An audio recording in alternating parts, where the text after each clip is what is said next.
Picture this. It is 1462, and an Ottoman army of 90,000 men marches into Wallachia. They expect resistance, but what they find is something far worse than a battlefield. Ahead of them stands a forest made of human bodies. This was not chaos. This was Vlad the Impaler's battle plan. And it worked so well that the Sultan turned around and left. Vlad was not the only ruler who understood that terror could win before swords moved. Across Eastern Europe, Ivan the Terrible built his own death squad dressed in black. They carried symbols meant to make fear visible.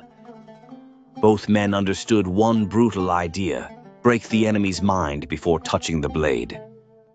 For Vlad, the danger came from Sultan Mehmed the Conqueror. Mehmed arrived with about 90,000 men. This was not a raid, it was an invasion force big enough to flatten a small country. Vlad may have had 30,000 or 40,000 troops if luck was on his side. On paper, the odds were roughly 3-1. Everyone expected Vlad to lose fast.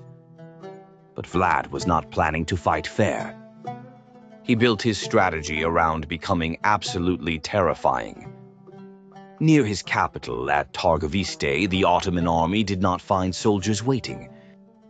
They found wooden stakes spread across the field. On each stake was an Ottoman soldier or prisoner who had been impaled alive. The number was around 20,000 bodies. Some chroniclers claimed it was closer to 23,000. The sight could be seen for miles, and the smell reached the army before the full horror did. The forest of bodies was not Vlad's only trick. He had an entire playbook built to make the Ottoman invasion miserable. Before the Sultan reached Wallachia, Vlad burned his own villages. He poisoned the wells. He turned his countryside into a wasteland. The goal was simple. The enemy could not eat, drink, or rest anywhere. For Vlad, this was more than military strategy. It was personal vengeance dressed up as defense. He had spent part of his childhood as a hostage in the Ottoman court. His father and older brother were both murdered. Every burned village carried a message.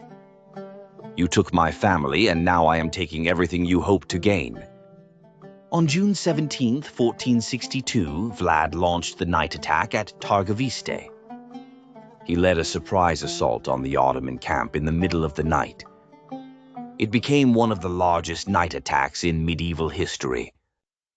The Sultan's own tent was almost breached. Mehmed barely escaped with his life.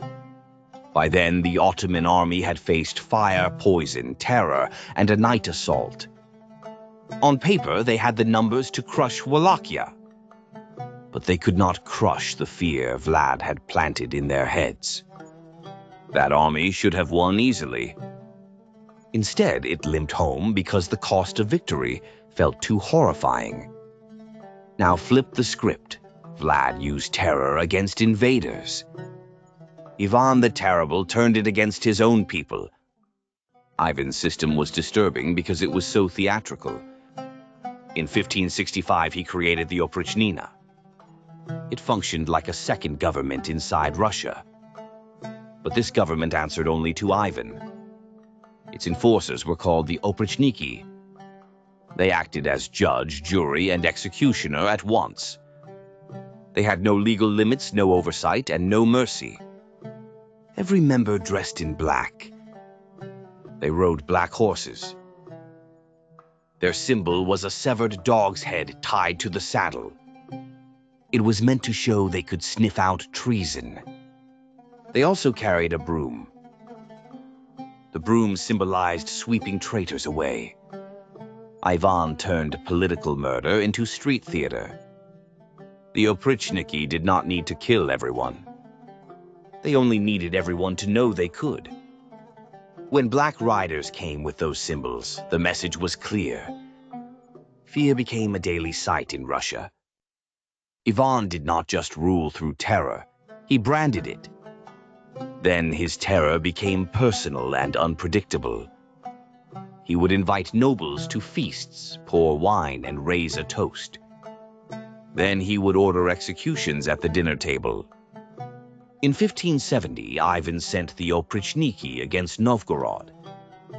The city was burned, looted, and slaughtered for days.